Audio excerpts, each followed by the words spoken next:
तो बच्चों अभी अपन ने क्वेश्चन नंबर 6 कंप्लीट कर लिया। क्वेश्चन नंबर 6 का हमारा पूरा आंसर भी निकल गया, हमको क्वेश्चन नंबर 6 आ भी गया, कहीं कोई दिक्कत नहीं है। अच्छा, अभी स्क्रीन पे आपको क्वेश्चन नंबर 7 नजर आ रहा है क्या? जल्दी बोलो, जल्दी बोलो, स्क्रीन पे क्वेश्चन नंबर 7 नजर आ रहा है नहीं आ रहा? आ रहा है, देखो। Mister Boluram, a supplier located in Meerut UP, supplied the bed sheets, pillow covers, and blankets to government agency registered in UP under a contract। अब देखो, वो कह रहे एक बंदा है भोलूराम,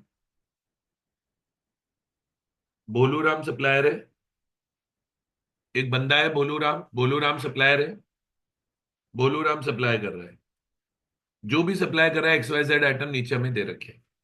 the total contract value is 4,61,000। मतलब वैल्यू ऑफ सप्लाई है 4,61,000। किसको दे रहा है सप्लाई? सप्लाई किसको दे रहा है? गवर्नमेंट एजेंसी को दे रहा है, गवर्नमेंट एजेंसी को दे रहा है। तो गवर्नमेंट एजेंसी रिसिपिएंट हो गई। अब ऑब्वियस सी बात है, गवर्नमेंट एजेंसी सप्लाई का इसको क्या करेगी? पेमेंट करेगी। गवर्नमेंट एजेंसी सप्लाई का इसको क्या करेगी? पेमेंट करेगी। अच्छा, 4,61,000 excluding GST. The value of supply is bifurcated as below. इसका कोई मतलब नहीं है बाइफरकेशन का, दे रखा है, दे रखा है। बोले ब्लैंकेट है 2,40,000 की, बेडशीट है 1,53,000 की, पिलो कवर है 68,000 के। बढ़िया है, होने भी चाहिए। और क्या बोल रहा है? Is government agency required to deduct tax at source. तो भैया क्वेश्चन सेक्शन 51 का हो गया। और आगे पूछ रहा है, is government agency required to deduct tax at source under section 51 of CGST act? If yes, determine the amount of tax to be deducted at source. पहले तो पूछ रहा है बताओ टैक्स काटना है कि नहीं काटना है। फिर पूछ रहा है कि बताओ काटना है तो कितना काटना है। तो देखो, दिमाग लगाओ, हमने एग्जाम्पल तो बना ही लिया पूरा। अब सबसे पहले सेक्शन 51 क्या बोलता है? सेक्शन 51 ये बोलता है बेटा, सेक्शन 51 ये बोलता है कि अगर पे करने वाला बंदा यानी जो पेयर है वो सेंट्रल या स्टेट गवर्नमेंट का कोई डिपार्टमेंट है, सेंट्रल या स्टेट गवर्नमेंट का कोई डिपार्टमेंट है, पे करने वाला बंदा लोकल अथॉरिटी है, पे करने वाला बंदा कोई गवर्नमेंट एजेंसी है, पे करने वाला बंदा कोई नोटिफाइड पर्सन है, तो बोले टीडीएस तो कटता है, बोले टीडीएस तो कटता है। तो अब since pair is government agency, क्योंकि पेयर गवर्नमेंट एजेंसी है, एंड अब याद करो टीडीएस कटता कब था? वैल्यू ऑफ सप्लाई कितने से ज्यादा होनी चाहिए? वैल्यू ऑफ सप्लाई कितने से ज्यादा होनी चाहिए? 2.5 लाख से ज्यादा। एंड अब सोचो, वैल्यू ऑफ सप्लाई तो 2.5 लाख से ज्यादा आएगी। सबसे पहले याद करो, सेक्शन 51 में जो अपन वैल्यू ऑफ सप्लाई निकालते थे, मुझे कोई बताएगा सेक्शन 51 में जो वैल्यू ऑफ सप्लाई निकालते थे वो इंक्लूडिंग जीएसटी निकालते थे, एक्सक्लूडिंग जीएसटी निकालते थे? बोलो। सेक्शन 51 में जो वैल्यू ऑफ सप्लाई निकलती है टीडीएस वाले सेक्शन में, इंक्लूडिंग जीएसटी निकलती है, एक्सक्लूडिंग जीएसटी निकलती है? तो वो इंक्लूडिंग जीएसटी निकलती है। तो ये जो वैल्यू ऑफ सप्लाई दे रखी है वो एक्सक्लूडिंग जीएसटी दे रखी है। ये तो एक्सक्लूडिंग जीएसटी 2.5 लाख से ज्यादा आ रही है, तो इसमें जीएसटी जोड़ने जाएंगे तो वैसे भी 2.5 लाख से ज्यादा आएगी। तो since pair is government agency and value of supply is greater than 2.5 lakh, therefore TDS will be deducted. TDS तो कटेगा, therefore TDS will be deducted. TDS तो कटेगा भाई साहब, बोले कोई दिक्कत ही नहीं है। Therefore TDS will be deducted under section 51। बोले टीडीएस तो काटना है। अच्छा, अब टीडीएस काटना कितने अमाउंट का है? काटना है, ठीक है, काटना है कितने अमाउंट का? टीडीएस काटना है वो बढ़िया है, लेकिन काटना कितने अमाउंट का है? टीडीएस काटना कितने अमाउंट का है? तो टीडीएस की रेट क्या होती है? सीजीएसटी 1% और एसजीएसटी 1%। अब टीडीएस काटना है तो amount of TDS to be deducted, amount of TDS to be deducted. कितना टीडीएस काटेंगे यहां पे? Amount of TDS to be deducted. कितना टीडीएस काटेंगे यहाँ पे? तो लॉ बोलता है बेटा, अगर आपको यहाँ पे टीडीएस काटना है तो देखो वैल्यू ऑफ सप्लाई 461 है। सुनो मेरी बात, टीडीएस काटते वक्त जीएसटी मत जोड़ लेना, जीएसटी पे थोड़ी ना टीडीएस काटोगे बेटा। 461 नेट वैल्यू है बिना जीएसटी जोड़े, उसका 1% टीडीएस कटेगा यानी 4610। तो सीजीएसटी का टीडीएस कटेगा 4610 और एसजीएसटी का टीडीएस कटेगा 4610। खत्म। ये क्वेश्चन। बताइए बच्चों, आया नहीं आया ये वाला क्वेश्चन? फटाफट बोलिए। चलिए आगे चलते हैं। 8th क्वेश्चन देखेंगे सेम आरटीपी का। 8th क्वेश्चन देखेंगे सेम आरटीपी का। देखिए 8th क्वेश्चन क्या बोल रहा है। Blue Panda private limited is a manufacturing company that supplies goods to various registered dealer across India. The company had an aggregate turnover of 6 crore, 6 crore का turnover दे रखा है 23-24। The finance team of company is not sure whether e-invoicing provision are applicable। तो भैया applicable है। भाई invoicing कब होती है? जब आपका एग्रीगेट टर्नओवर 5 करोड़ से ऊपर हो जाए और B2B सप्लाई हो। तो देखो क्या लिख रहा है, ब्लू पांडा प्राइवेट लिमिटेड सप्लाई कर रही है रजिस्टर्ड डीलर्स को। तो रजिस्टर्ड डीलर को सप्लाई कर रही है तो B2B तो सप्लाई हो गई, और टर्नओवर 6 करोड़ है, यानी aggregate turnover is greater than 5 crore. तो क्या ई इनवॉइसिंग एप्लीकेबल है? आप बोलेंगे बिल्कुल एप्लीकेबल है। तो is not sure whether e invoicing provision are applicable to company and is of the view that under e invoicing system invoices need to be generated directly on e invoicing portal. उनको ऐसा लग रहा है, अब ये वाला point अच्छा है, उनको ऐसा लग रहा है कि इनवॉइस डायरेक्टली इनवॉइसिंग पोर्टल पे बनेगी, ई इनवॉइसिंग पोर्टल पे। तो ये गलत लग रहा है। हमने ये पढ़ा है कि आपको जब ई इनवॉइसिंग करनी होती है तो आप पहले अपने खुद के सिस्टम पे इनवॉइस बनाते हो। आप पहले अपने ओन सिस्टम पर इनवॉइस बनाते हो। ओन सिस्टम पे इनवॉइस आप कंप्यूटर से भी बना सकते हो और मैनुअली भी बना सकते हो, और फिर आप ओन सिस्टम पे इनवॉइस बना के फिर ई इनवॉइसिंग पोर्टल पे जाके उसकी डिटेल्स को अपलोड करते हो। तो ये भी उसको गलत लग रहा है। You are required to advise the finance team on the following questions. किन किन पे एडवाइस करना है? पढ़ो। Whether what is e invoicing?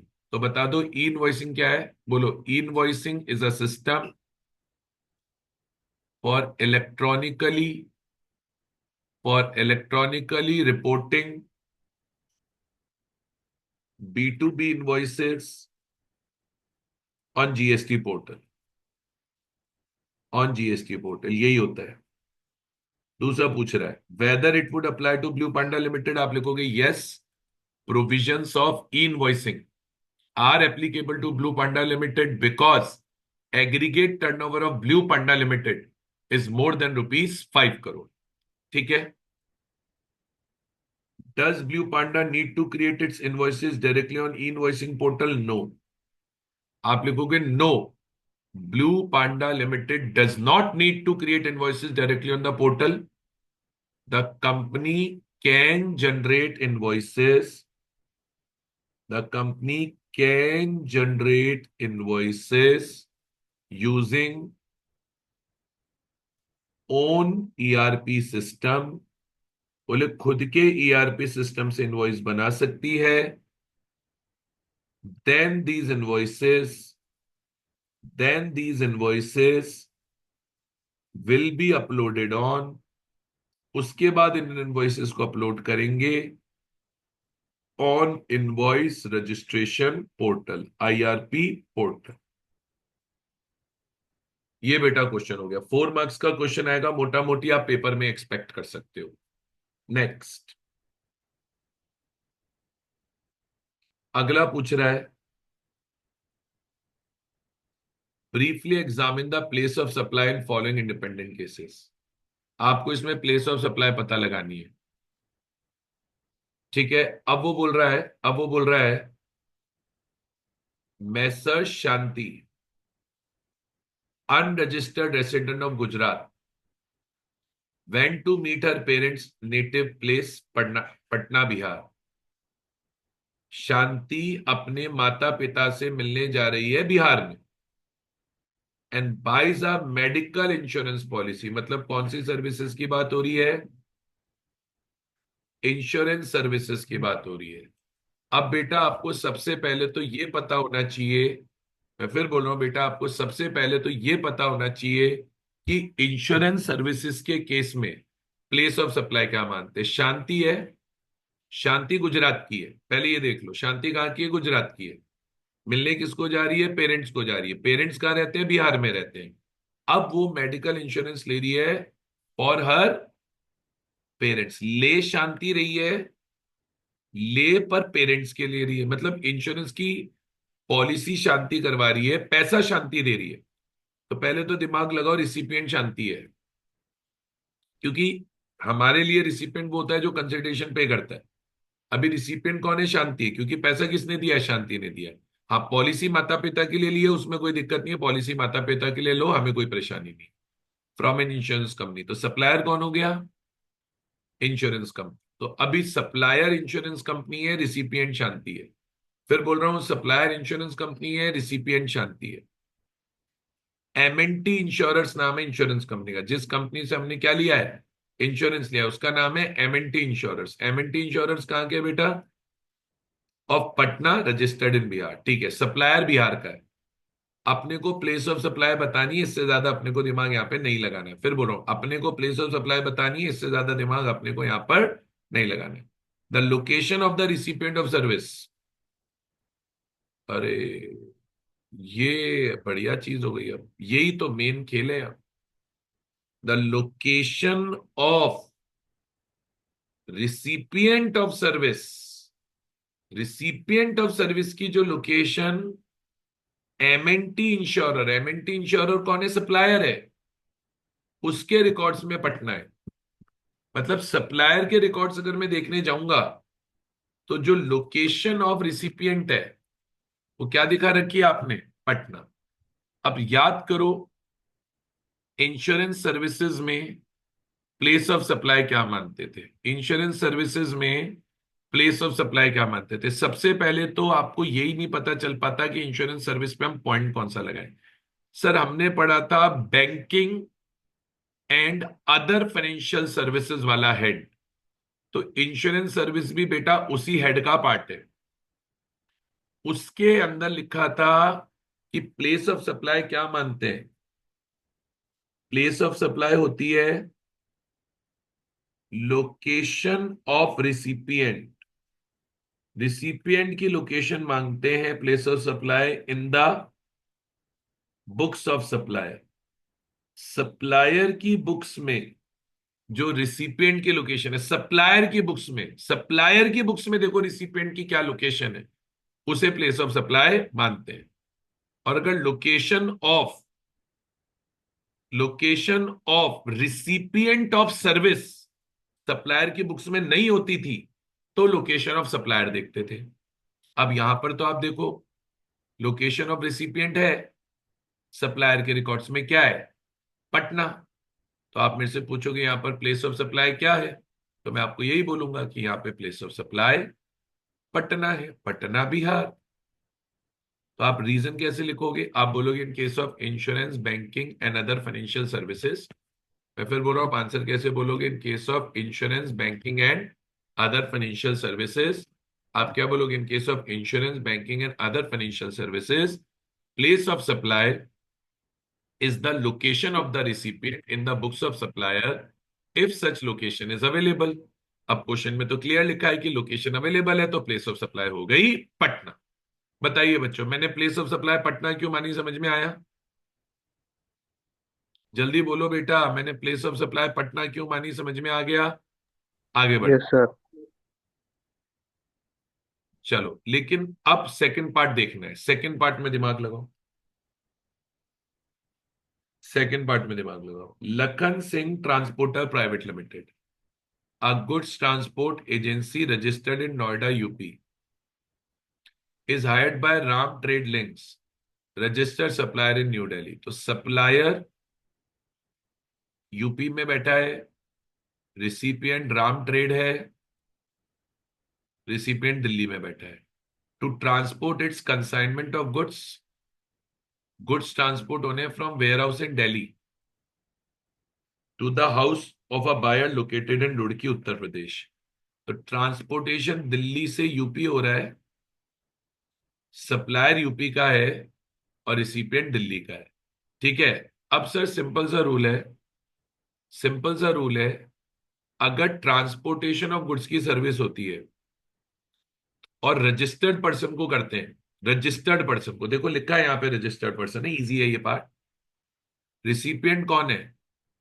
Ram trade links. Recipient कौन है? Ram trade links, registered supplier of new Delhi. मतलब रिसिपिएंट दिल्ली में रजिस्टर्ड है, रिसिपिएंट दिल्ली में रजिस्टर्ड है। तो लॉ बोला, इन केस ऑफ ट्रांसपोर्टेशन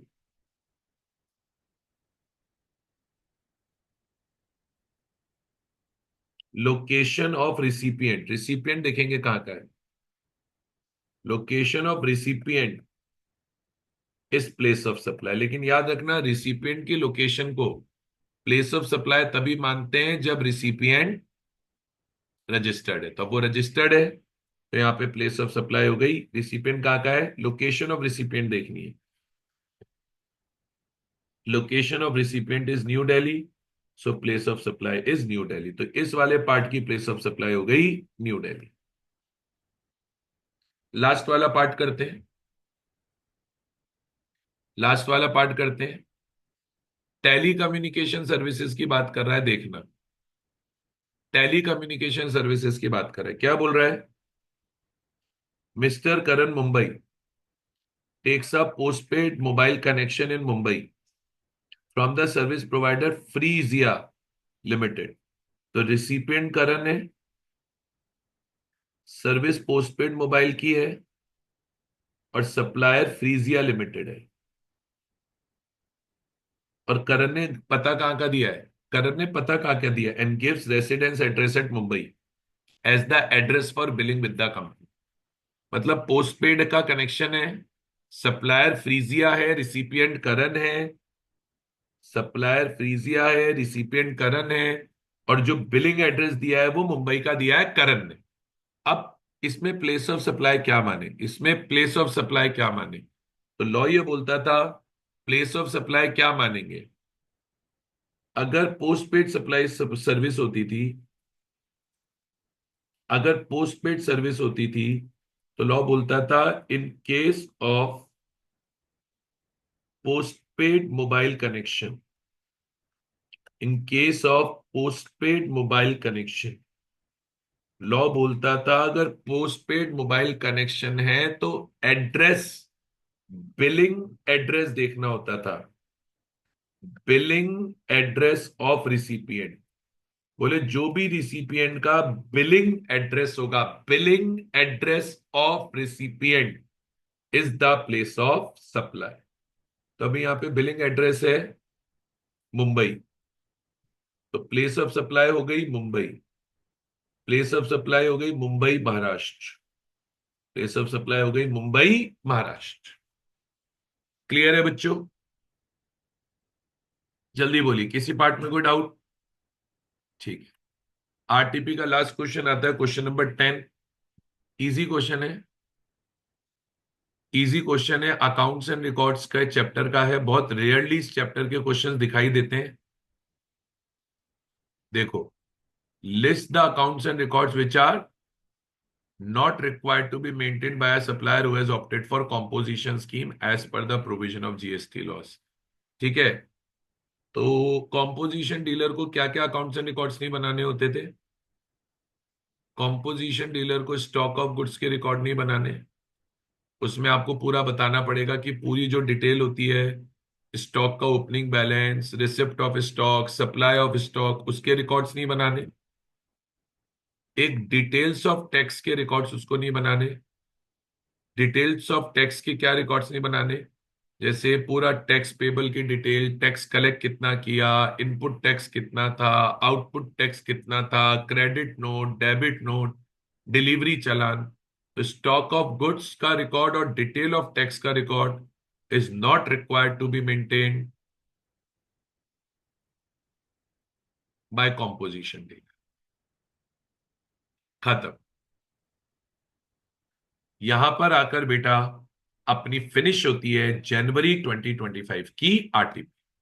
अगर आप देखेंगे तो हमने सारी कंप्लीट आरटीपी कर ली, इंक्लूडिंग जो भी मल्टीपल चॉइस क्वेश्चन वगैरह थे, ये जनवरी 2025 की रिवीजन टेस्ट पेपर फिनिश हो गई है। ये सारी क्लासेस मैं आपके लिए अवेलेबल करा दूंगा। एक बार इन क्लासेस को फिर देखिए, प्रोविजन आपको लर्न होना चाहिए, सिर्फ मेरे कराने से नहीं होगा। एक बार आप खुद भी करिए, तब जाके आपको लगेगा कि हाँ भाई हमें ये करने का फायदा होगा। बताइए, क्लियर है?